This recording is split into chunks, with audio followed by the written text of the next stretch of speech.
Hello, everyone. This is Mr. Drood, and I'm going over the first page of our Chapter 2 additional notes. So these notes cover sections 3 through 5, because 1 and 2 it's not that they're not important, it's just that we're not really going to be testing on that.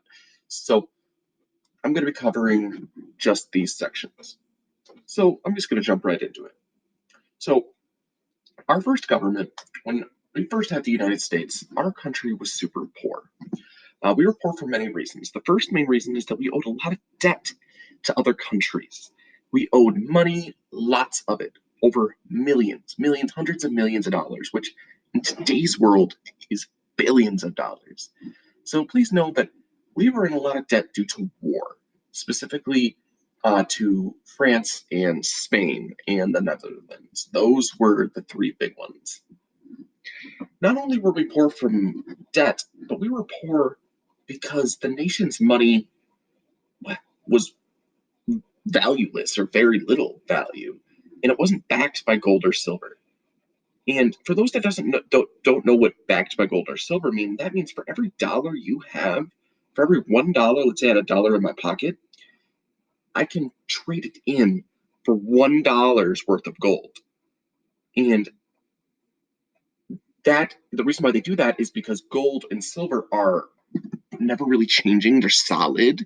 They're always going to stay. They're a commodity that rarely ever loses its value because there's only an X amount of it in the world. And that's why gold and silver is valuable. But back in the day, the money wasn't backed up by anything. So make sure we know that it was backed by gold and silver. Also, another reason why they were poor was because states could print their own money.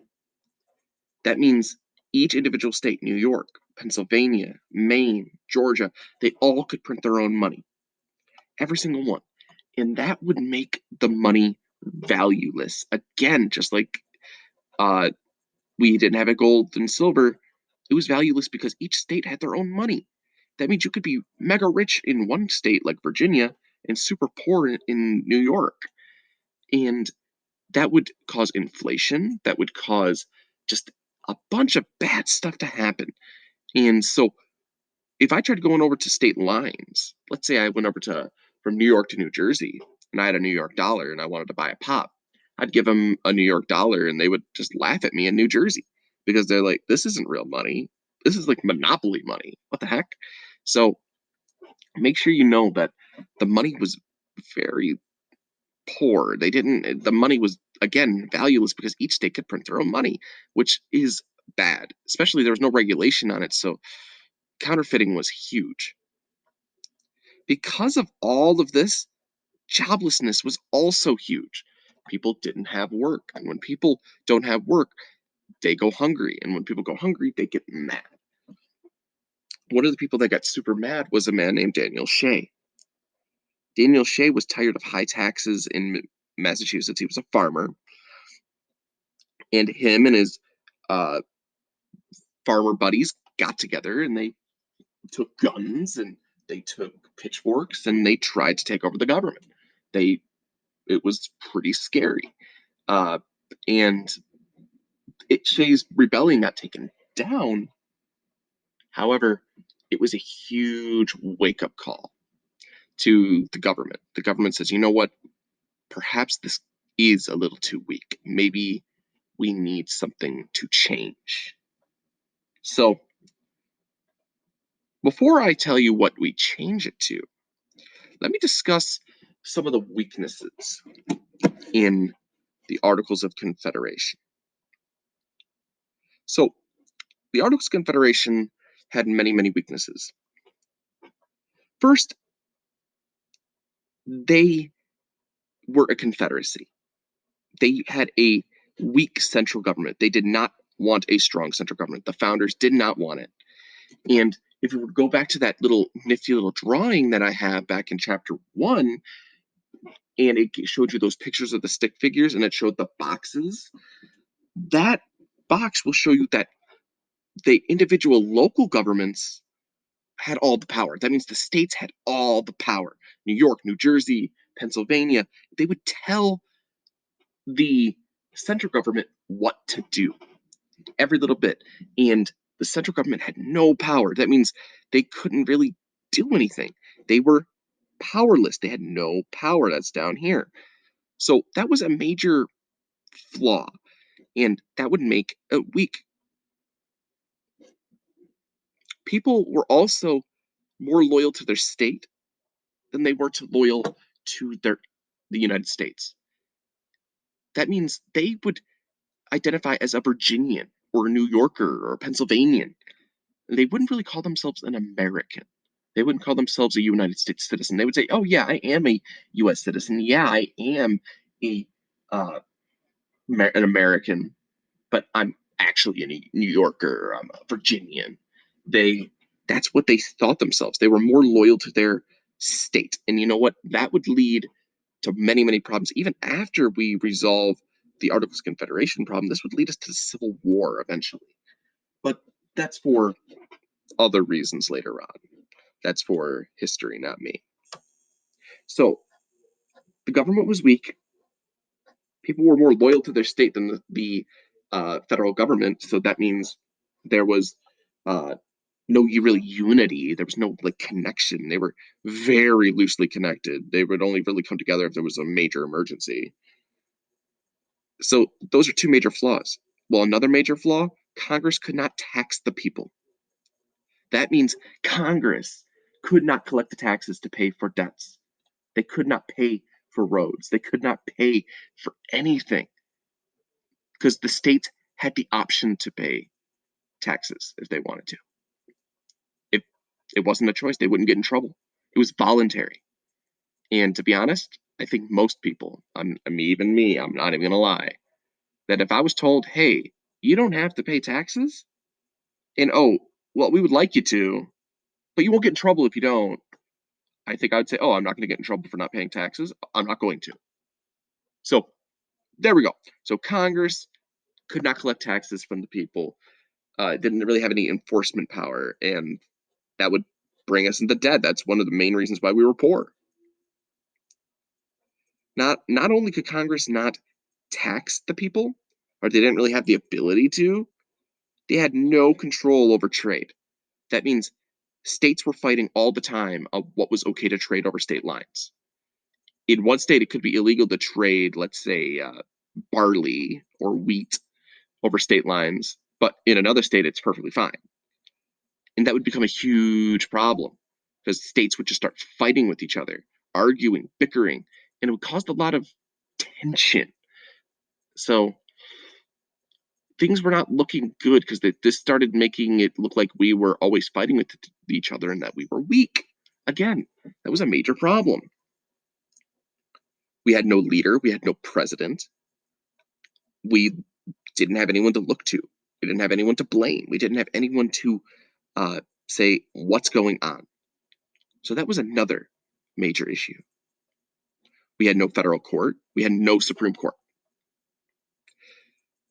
At this point, everyone, this we have no Bill of Rights, we have no Constitution. That means we don't have guaranteed rights like freedom of speech or right to a lawyer or freedom to bear arms. We don't have these freedoms yet. That would come next in our history. But right now, under the Articles of Confederation, there was no courts, there was really no enforcement. So each state could make their own laws, and we still do today. But those that means in that state it was all powerful, and there was no governing court above them. So that was another major issue. This is one of my favorites right here. 9 out of the 13 states would have to agree on something for it to become law on over all 13 states. That means 70% of the states would have to agree on something for it to become an official law for the entire United States. That would that is basically impossible. I know I've used this example before with the pineapple pizza. I think most of us in our class would say, "Yeah, I do like pineapple pizza," or "We don't like pineapple pizza." And I don't think there's 70% of us that would say we agree on that. And that's on something as trivial as pizza. Now imagine if that was federal spending. Imagine if that was paying for war debts or going to war or anything. It would be very rare that 70% of people would agree. So that was another major issue. That means there was very few laws, there was very few structures to in place. And again, that showed that they had very little power. So the federal government had no real power. And the final major issue is that because of all this craziness, because we have no leader, because we have no court system, because the states basically could do whatever they want, they can print their own money. Our money was worthless. We couldn't really pay our war debts. Other countries didn't respect us. Plus, we were young. Because we were young, they didn't respect us. So the United States had another major issue that no one really respected them or thought they were really a challenge or anything, or even a threat. And that was a major issue. So the United States, again, had another problem. This would lead to a poor foundation, and this would eventually lead to Daniel Shays' rebellion and the Shays' Rebellion, which would be a huge wake up call to the founding fathers. So they said, okay, we need to change something. Our founders said, you know what? We are going to change the Articles of Confederation. We're going to amend it. We're going to amend it. We're going to make some changes. And that's all we're really going to do. We're going to amend it. We're just going to change it. We're not really going to get rid of it. So they met in Philadelphia with that intention. Philadelphia was the old capital back in the 1780s. It was our original capital of the United States before the Constitution. And they would meet here and they would start discussing how they can fix the Articles of Confederation. But over time, they realized that it was unfixable. All these problems right here were too big to fix. So what did they do? They said, you know what? We're going to have to make a new document, a constitution. So it would eventually be called the Constitutional Convention. And some of the brightest minds at the time and famous people, Benjamin Franklin, George Washington, Alexander Hamilton, James Madison, would all meet up at this convention and they would start drafting a new document. So the Articles of Confederation failed and they said, okay, we need to start again. So a lot of people look at the Articles of Confederation as our first draft. We all made rough drafts of papers, and we know sometimes we need a rough draft to make a better final version. Well, that's how a lot of historians look at this, is that it failed and it was bad, but you know what, it led to something better. So what happened is that we're only going to get partially through here. I'm not going to go into the next page because we haven't gotten there with the rest of the class, but we're going to start it. So at the Constitutional Convention, this is where they started coming together. There was 55 representatives from 12 states. Rhode Island said, I'm not coming. No, Rhode Island. They chose not to send a delegate because at first they were only going to amend it, and they said, well, there's no point of that. Well, eventually they said, we're going to change it. And maybe Rhode Island would have came if they knew that they were going to make a constitution, because originally that wasn't the plan. So during the summer, which was scorching hot and super uncomfortable, they met together in a cramped room and they discussed how they're going to change our system from a confederate government where all the states have the power and the central government has no power into a federal government, a federal system where the federal government and the state governments are more equal. If you remember going back to that sheet again, that little stick figure sheet, and if you need to see what I'm talking about, please let me know and I will show you where it is. It's in chapter 1 folder, which is in the Q3 past assignments folder, and you can find that, and it tells you what a federal system is, and the federal system and this that means the central government and the local governments are more equal with each other.